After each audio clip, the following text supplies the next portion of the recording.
There are moments in life when you truly believe that you've already walked through the fire, when you're convinced that the worst is behind you.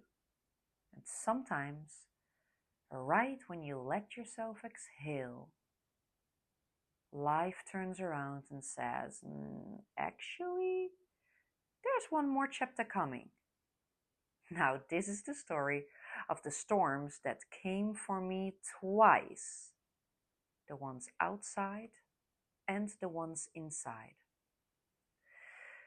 When I came back to the island after giving birth in my home country, I honestly felt like I was entering a softer season in my life. Like my daughter was just, I believe, 3 months old. And I was quite exhausted, of course, as a new mom, dealing with sleep deprivation and whatnot. And I was learning how to function and how to figure out this breastfeeding and the diapers and all the new mom things nobody prepares you for, right? But even in that exhaustion, there was this quiet peace. Yes, it was rebuilding my relationship with her father, trying again, giving love another chance. And we were working on our businesses. We were settling back into the island life. And I remember thinking to myself, okay, this must be the calm after the storm. We survived the breakup and all the issues we had. And I've survived most of the pregnancy on my own. I've given birth and I came back and we are together again. And maybe the hardest parts are behind me. But they weren't, not even close. On September 2017, when we woke up to the announcement that Hurricane Irma was coming, a category 4, close to category 5, and I've never gone through anything like that in my life. Like, I need to mention that. Well, everyone was rushing around on the island, boarding up the windows, filling gas tanks, stocking up on food and bottled water. And, then we waited. Irma came through with lots of force.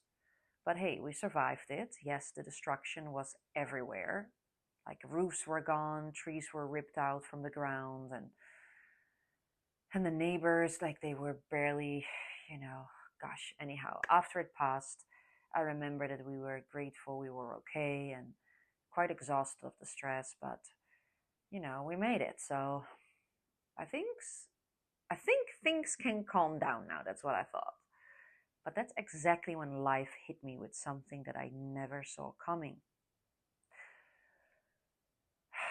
And it was 2 days, more or less, after the hurricane that my phone rang. And it was my family from the Netherlands. And that moment, I heard the tone in their voice and my body froze. They told me that my father had suffered a heart attack. He collapsed in the bathroom during a salsa social event, and they put him in an induced coma. If somebody else didn't heard him fall, he would be dead. But luckily, they heard a big bang and they could be revived. They rushed him to the hospital, and as I said, he was in induced coma for about a week, and nobody had any idea, how you wake up from that. The thing here was that I could not go home. I could not get on a plane. Not because I didn't want to, no, but because another hurricane was coming. Maria, a category 5.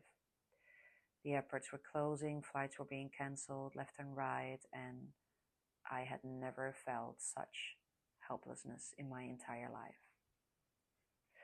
Knowing that your father is fighting for his life and you can't be there, like it does something to you. And I still feel that ache in my chest when I talk about it. When Maria approached, everything intensified, and we gathered what we could. We packed some supplies and sheltered at a friend's apartment. My ex-mother-in-law was with us, and my baby, who was barely a year old, she was in my arms, and we ended up barricading all the windows with furniture We put food and water in that tiny bathroom without windows. And when the winds picked up, we rushed inside the tiny bathroom and stayed there for about 8 hours straight, I believe it was. I sat in the bathtub with my daughter on my lap, listening to the building shake, the objects smash against the walls, and the sound of a hurricane at full strength. And it's something that you never forget. It's loud in a way that makes you vibrate, not in the way that you want to. And that whole time, you don't know if the next minute is going to be the minute that the windows break or whatever other, horrible disaster would happen. Um, when we finally came out the next morning, it was like the island had been scraped clean. Everything was destroyed. And our new home, the one we had barely moved into, windows blown in, everything was wet, or our belongings were almost lost. There was no electricity, no water except for a few hours through a generator. Empty supermarkets, curfew because it wasn't safe to be outside in the dark. It was really weeks of pure survival following that hurricane. So eventually we made it off the island. And because obviously he didn't want to move back to the Netherlands, um, I trusted his opinion and I said, you choose where do we go to? And so we landed in Pacific Beach. Here in California, we slept on a sofa of friends, and then we slept on another sofa, and then we slept on another sofa with a newborn, no income, no certainty, no clarity, uh, couch surfing for several months. He went back into construction. I got my certificate in behavior technician to work with autistic children as a way to get a proper job, and we forced ourselves in a small rental home in Oceanside, decorated it from scratch because we had nothing, literally nothing. I still remember receiving donations from churches, from strangers who just wanted to help. Think about the forks, the knives, the towels, the beds, everything. And we shipped over what we had managed to save from Puerto Rico, but it wasn't much. And we were rebuilding from the ground up. Our dream of buying land in Nicaragua was gone because the money that we saved up for that dream or the loan that we had to use it now to survive.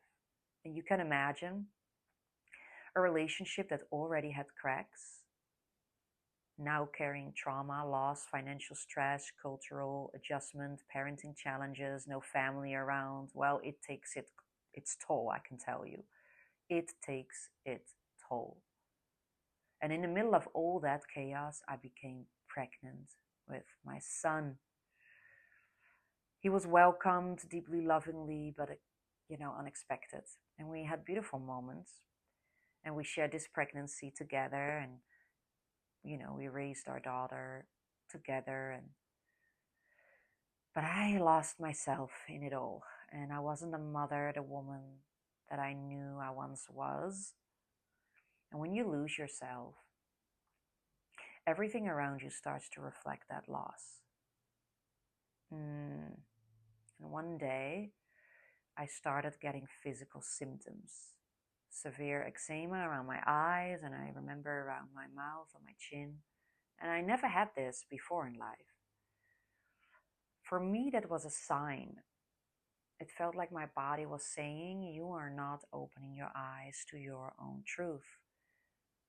Obviously, there was tremendous stress as well from external situations, but I kept trying, I kept pushing, and I kept hoping that the foundation would magically strengthen, but my body was telling the truth, I think, before my mind was willing to accept it. And when my son was 6 months old, I did made one of the hardest decisions in my life, and that's that I left. This time for good. So that was a big leap because I didn't have a big support system. I didn't have family here. I didn't have stable income. But I knew staying would cost me more than leaving ever would. Everyone has opinions about decisions like that. And that's okay by me. But for me, it came down to one thing, that I want my children to grow up watching a mother who is whole, not one who stays small and scared or silent just to survive. I wanted them to see what love is, not what fear looks like. I wanted them to see what strength looks like, and not sacrifice at the cost of your own soul. So, yes, I moved into a little apartment in Carlsbad and I started over again. And I took every opportunity that came my way. I was teaching dance, yoga, mindfulness, working with kids, taking contracts anywhere that I could. I built a brand, a website, an LLC. Piece by piece, I worked until late hours at night to rebuild, until I could say, okay, now I can breathe. And when I said that, the world went into a full pandemic. And that is a whole other episode on its own. What I learned through all of this is that we rarely break in the places we expect, and we rarely rebuild in the way we imagine. But every storm stripes us down to the truth. And from that truth, a new chapter begins. If this episode has touched something in you, share it with someone who might need a reminder that it's okay to start over, even when the world feels like it's falling apart. And if you want to go deeper, if you're navigating your own storm or rebuilding your own life, you can find me through Divine Light Collective. Send me a message on Instagram or here, because you don't have to rise alone. Thank you.